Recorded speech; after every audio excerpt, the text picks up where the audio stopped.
আসসালামু আলাইকুম, স্বাগত জানাচ্ছি বাইকার সিটির আরও একটি আপডেটে। এই বাইকটা 2.5 মাস আগে আমরা আমাদের শোরুম থেকে সেল করেছিলাম এক সৌদি আরব প্রবাসীর কাছে। উনি বলেছিলেন আমাকে 2.5 মাস দেশে থাকবেন, কত টাকা লেস হবে। ওনার সাথে আমরা কথা দিয়েছিলাম যে কত টাকা লেসে আমরা আবার বাইকটা রেখে দিব। আজকেই সকাল টাইমে এসে আমাদের কাছে এই বাইকটা দিয়ে যাচ্ছেন এবং আজকে রাতে উনি আবারও দেশের বাইরে চলে যাচ্ছেন। তো আমরা চেষ্টা করি আমাদের যা কথা দিব আপনাকে তাই রাখার জন্য। আপনি যদি আপনার শখের বাইকগুলো চালাতে চান অল্প দিনের জন্য, আমাদের কাছ থেকে ওই বাইকগুলো কিনে নিতে পারেন অথবা ভাড়ায় নিতে পারেন। আমাদের কাছে প্রবাসীদের জন্য ভাড়ার ব্যবস্থা আছে এবং আপনি যদি প্রবাসী হয়ে থাকেন তাহলে আপনি আমাদের কাছ থেকে কন্ট্যাক্টের মাধ্যমে 2 মাস 3 মাসের ভিতরেই আপনাকে কন্ট্যাক্ট করতে হবে। এর বেশি দিন হয়ে গেলে আসলে আমরা এটা কন্ট্যাক্ট করি না। তো এই ধরনের বাইকগুলো যদি আপনি নিতে চান চলে আসতে পারেন আমাদের শোরুমে। আর এই বাইকটা 2.5 মাসের ভিতরে উনি কোনো কিছুই করে নাই। মধ্যে একবার আমাকে বলেছিলেন ব্রেক শুটা চেঞ্জ করে দিতে হবে, আমরা আমাদের করেছে ওনাকে ব্রেক শুটা চেঞ্জ করে দিয়েছি।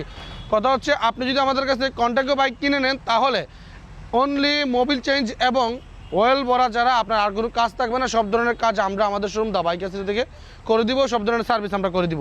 তো আপনারা যদি আমাদের শোরুম দা বাইক সিটিতে চলে আসতে চান তাহলে চলে আসতে হবে মল্লিকপুর গ্যাস পাম্পের বিপরীতে সুনামগঞ্জ।